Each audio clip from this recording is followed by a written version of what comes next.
डरती थी क्योंकि यह नारा धर्म, प्रांत, जाति और भाषा के भेद को मिटाकर भारत को एकजुट करती थी।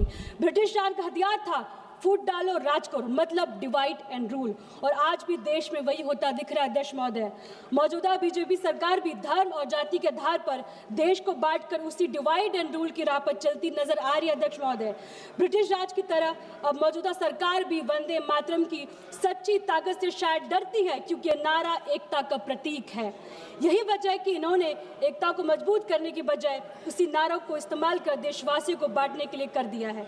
ये देशभक्त का सर्टिफिकेट बांटते हैं कि कौन देश को मानता है और कौन नहीं, लेकिन ये देश की जनता अच्छी तरह समझ चुकी है कि जो लोग देशभक्त को सर्टिफिकेट की कैद करते हैं वो असल में देश की एकता से खौफ खाते हैं। अध्यक्ष महोदय, मैं कहना चाहूंगी, तुम संसद में घूम रहे हो वंदे मातरम की शोर से, तुम संसद में घूम रहे हो वंदे मातरम की शोर से, और देश जल रहा है महंगाई के, बेरोजगारी के जोर से। ये कैसा प्रेम है उस माँ से, ये कैसा प्रेम है उस माँ से जो भूखे बच्चों को सुलाती है। तुम्हारी नीति तो बस अमीरों की तिजोरी को प्यार से सहलाती है। अध्यक्ष महोदय, मैं आपको ध्यान वाली बात कहती हूँ। संविधान निर्माताओं ने राष्ट्रगान और राष्ट्रगीत को जनता पर थोप जाने लायक नहीं समझा। उन्होंने जनगण मन को राष्ट्रगान, वंदे मातरम को राष्ट्रगीत का सम्मान दिया, पर कहीं यह नहीं लिखा कि हर नागरिक को जबरदस्ती गाना होगा। इसका मतलब साफ है, देशभक्ति दिल से होनी चाहिए, दिखावे के लिए नहीं। आजाद भारत ने इसे लोगों की पसंद और श्रद्धा पर छोड़ने का बेहतर समझा। अध्यक्ष महोदय, हमारे राष्ट्रगीत वंदे मातरम के 150 वर्ष पूरे होने पर मैं आप सभी को बधाई देती हूँ।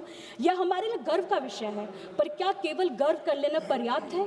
जिस भारत माँ की हम बात करते हैं उसकी संतानों की आज क्या स्थिति है?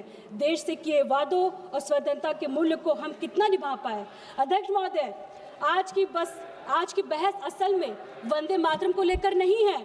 असल सवाल यह है कि देशभक्ति का मतलब क्या बताया जा रहा है।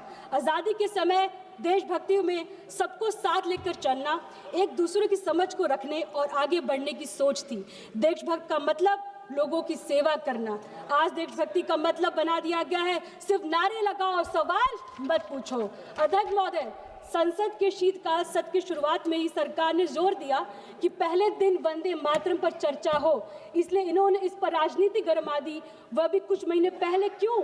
ताकि खुद को देशभक्ति का एकमात्र ठेकेदार साबित कर सके, जबकि विपक्ष चुनावी सुधार जैसे गंभीर मुद्दों पर चर्चा करना चाहती थी, यानी महंगाई, बेरोजगारी, प्रदूषण, चुनावी सुधार बाद में, पहले वंदे मातरम पर सियासत होना जरूर है इनके मुकाबले। ये स्पष्ट है कि मौजूद हंगामा सिर्फ ध्यान भटकाने और